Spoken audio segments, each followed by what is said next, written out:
സംസ്ഥാന പാതയിൽ എടപ്പാൾ പട്ടാമ്പി റോഡിന് ഇരുവശവും വാഹനങ്ങൾ നിർത്തിയിടുന്നതോടെ ഗതാഗതക്കുരുക്ക് രൂക്ഷമാകുന്നു. ജോലിക്ക് പോകുന്നവരടക്കം റോഡ് സൈഡിൽ ഏറെ നേരം വാഹനങ്ങൾ പാർക്ക് ചെയ്യുന്നതും ഗതാഗതക്കുരുക്കിന് ഇടയാക്കുന്നുണ്ട്.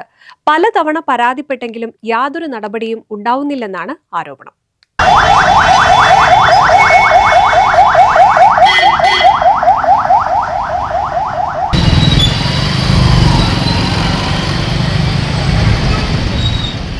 റോഡിന്റെ ഒരു വശത്ത് ബൈക്കുകൾ നിർത്തിയിടുമ്പോൾ മറുവശത്ത് ബസ് സ്റ്റോപ്പുമാണ്.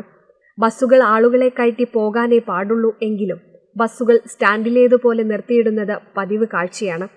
ഇതിനെതിരെ പരാതി ഉയരുമ്പോഴും ഗതാഗതക്കുരുക്ക് രൂക്ഷമാകുമ്പോഴും ചങ്ങരംകുളം പോലീസ് സ്ഥലത്തെത്തി ബസ്സുകൾക്ക് ഫൈൻ ചുമത്തി പോകും. എന്നാൽ തൽസ്ഥിതി തുടരുകയാണ്. ബൈക്കുകൾ നിർത്തിയിടുന്നതിന് പോലീസിന്റെ മൗനാനുവാദമുണ്ടെന്നാണ് ആരോപണം. ഇതിനെതിരെ യാതൊരു നടപടിയുമില്ല. വ്യാപാരികളും പോലീസും തമ്മിലുള്ള ഒത്താശയാണ് ഇതെന്ന് നാട്ടുകാർ ആരോപിക്കുന്നു. പലരും രാവിലെ ജോലിക്ക് പോകുമ്പോൾ നിർത്തിയിടുന്ന ബൈക്കുകൾ രാത്രി വൈകിയാണ് എടുത്തുകൊണ്ടു പോകാറുള്ളത്. പ്രധാന മാളും ഈ പരിസരത്ത് തന്നെയാണ് എന്നതിനാൽ അവധി ദിവസം എടപ്പാളിലെ എല്ലാ റോഡുകളും മണിക്കൂറുകളോളം കുരുക്കിലായി മാറും. പലപ്പോഴും ആംബുലൻസുകളും ഗതാഗതക്കുരുക്കിൽ കുടുങ്ങുന്ന അവസ്ഥയുമുണ്ട്. NCV news, Edappal.